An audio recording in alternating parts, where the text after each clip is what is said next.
Michael, you were there. I can speak for Kevin here. We saw that. It dampened all the enthusiasm we had for the opening of the NBA season. What was it like to see it firsthand? I don't know that I've seen an injury quite like that or a reaction like that in person. I was not there in the arena for the Paul George injury, which had apparently, for people who were there, the same sort of effect.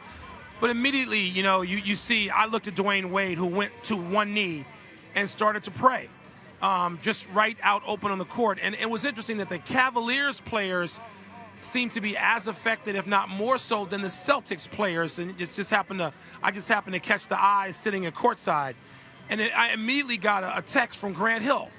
Grant Hill, of course, who played nearly 20 years in the league, but who lost about 4 or 5 of those years at the prime of his career with lower leg injuries related to ankles in some cases.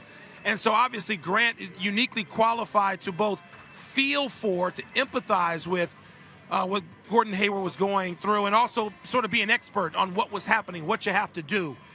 And, also in speaking to an emergency medical physician that I know, he immediately talked about dealing with the dislocation on the court.